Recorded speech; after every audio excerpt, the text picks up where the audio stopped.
Assalamualaikum warahmatullahi wabarakatuh. Pada MK Sosiologi dan Antropologi Pendidikan yang dibimbing oleh Ibu Vivi Nur Hidayah ini, kami dari kelompok 2 yang beranggotakan saya sendiri, Siswanti Pujiningsih, dengan teman saya Renita, kemudian ada Mbak Milatun Hanifah, yang akan sedikit mempresentasikan tentang teori kebudayaan dan implikasinya pada pendidikan. Langsung saja, yang pertama yaitu akan dijelaskan oleh saya sendiri tentang definisi kebudayaan. Menurut antropologi, kebudayaan itu adalah keseluruhan sistem gagasan, tindakan, dan hasil karya manusia dalam rangka kehidupan masyarakat yang dijadikan milik diri manusia tersebut dengan belajar. Hal ini berarti hampir seluruh tindakan manusia dalam kehidupan masyarakat itu perlu dibiasakan dengan belajar. Sedangkan menurut Edward B. Taylor, kebudayaan itu merupakan keseluruhan yang kompleks yang di dalamnya itu terdapat pengetahuan, kesenian, moral, hukum, adat istiadat, dan kemampuan-kemampuan lain yang didapat oleh seseorang sebagai anggota masyarakat. Jadi, dapat disimpulkan bahwa kebudayaan itu merupakan sistem pengetahuan yang meliputi sistem ide gagasan yang terdapat dalam pikiran manusia. Sekian dari saya. Yang selanjutnya yaitu ada teori-teori tentang kebudayaan yang akan disampaikan oleh Mbak Renita. Ada 3 pandangan mengenai kebudayaan. Yang pertama adalah pandangan superorganis, pandangan konseptualis, dan pandangan realis. Yang pertama adalah pandangan superorganis. Menurut pandangan superorganis, kebudayaan adalah realitas super, ada di atas dan di luar pendukung individual, dan kebudayaan memiliki hukum-hukum tersendiri.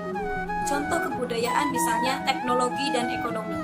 Akan tetapi, kebudayaan itu tidak bisa direduksi atau dikurangi menjadi teknologi dan ekonomi. Kebudayaan sebagai totalitas fakta sosial bersifat imanen dan transenden. Imanen yang berarti tetap dan transenden yang berarti pindah.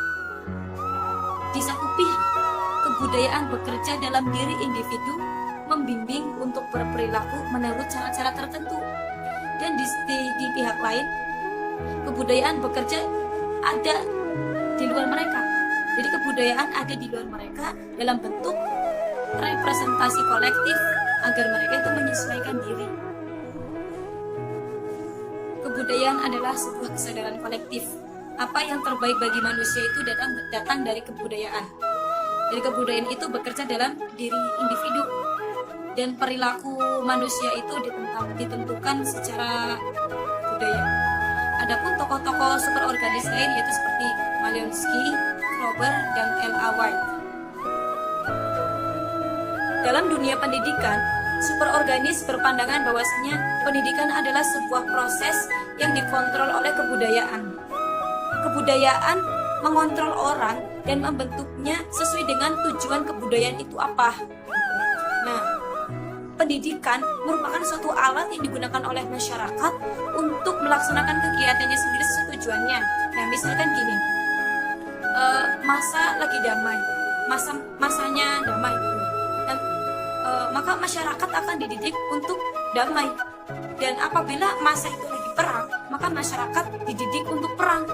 Jadi masyarakat merupakan dikontrol oleh kebudayaan itu, dan kurikulum harus dikembangkan atas kajian langsung dari keadaan budaya sekarang dan masa depan.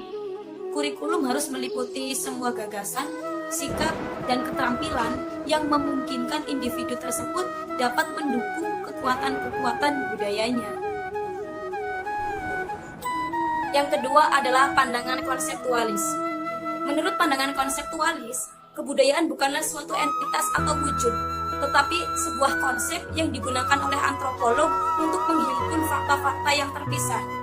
Jadi, kebudayaan itu adalah sebuah konsep atau konstruk dari antropolog.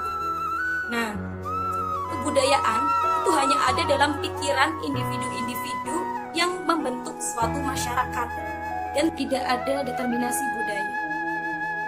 Nah, kebudayaan mendapatkan semua kualitasnya itu karena kepribadian-kepribadian mereka dan interaksi kepribadian-kepribadian mereka. Bukan kebudayaan yang menyebabkan proses budaya itu terjadi, tetapi karena kebutuhan. Dan orang-orang akan dipengaruhi oleh perilaku orang-orang di masa lalu. Misalnya seperti ini, orang akan mengangkat topi apabila ingin menghormati orang lain, atau kemudian minum teh, adanya pesawat dan macam-macam. Itu tidak dihasilkan karena adanya manusia super, tidak, tapi mereka ada karena kebutuhan untuk mereka hidup bersama, seperti itu. Adapun pandangan konseptualis mengenai pendidikan yaitu bahwasanya anak-anak haruslah mempelajari warisan budaya yang sesuai dengan perhatiannya. Jadi anak-anak haruslah membangun gambaran mengenai kebudayaan berdasarkan pengalaman pribadinya sendiri, asalkan dia itu menguji antara pengalaman belajar pribadi dengan pengalaman belajar orang lain sampai menemukan adanya gambaran objektif mengenai sebuah kebudayaan. Jadi bukan sesukanya. Sekolah itu sebaiknya menciptakan iklim yang kondusif untuk adanya perubahan. Yang ketiga adalah pandangan realis. Menurut kaum realis, kebudayaan adalah sebuah konsep dan entitas empiris, dan tidak ada determinasi budaya. Adapun tokoh-tokoh kaum realis yang pertama adalah David Whitney dan Philip Begbie. Adapun pandangan kaum realis mengenai pendidikan yaitu bahwasanya adanya penyesuaian antara anak dengan realita objektif baik ilmiah maupun kebudayaan, yaitu dengan menanamkan nilai-nilai pengetahuan dan keterampilan-keterampilan yang terpilih oleh kebudayaan. Nah, bersifat lebih empatif daripada kaum konseptualis.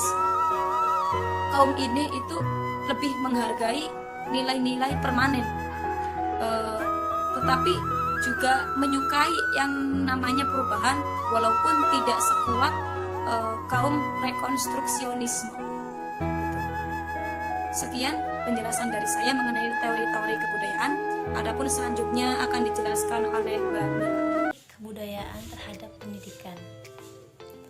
Pendidikan merupakan salah satu proses pembelajaran yang didapat manusia di lingkungan sekolah. Pendidikan secara praktis tidak dapat dipisahkan dengan nilai-nilai budaya. Menurut Undang-Undang Nomor 20 Tahun 2003, pendidikan adalah usaha sadar direncana untuk mewujudkan suasana belajar dan proses pembelajaran agar peserta didik secara aktif mengembangkan potensi dirinya untuk memiliki kekuatan spiritual, keagamaan, kepribadian, serta keterampilan yang diperlukan dirinya, masyarakat, bangsa, dan negara. Pendidikan berhubungan dengan budaya serta kepribadian masyarakat. Untuk meneruskan tradisi budaya yang ada, maka diperlukan suatu proses pendidikan sebagai transfer nilai. Pendidikan yang tidak dilandasi dengan prinsip akan mengakibatkan peserta didik tercabut dari akar budayanya, sehingga akan mengakibatkan peserta didik menjadi orang asing dan tidak akan mengenal budayanya dengan baik. Oleh karena itu, kebudayaan suatu bangsa wajib dipertahankan dan dikembangkan karena berfungsi sebagai suatu penggerak untuk meningkatkan kreativitas yang tinggi dan keberlangsungan hidup suatu bangsa. Dari materi yang disampaikan oleh teman-teman saya dapat menyimpulkan sedikit bahwa teori kebudayaan mempunyai implikasi terhadap pendidikan. Pendidikan mengajarkan pengetahuan agama yang mutlak kebenarannya. Munculnya pendidikan modern menyebabkan terjadinya kesenjangan dengan pendidikan Islam yang tradisional.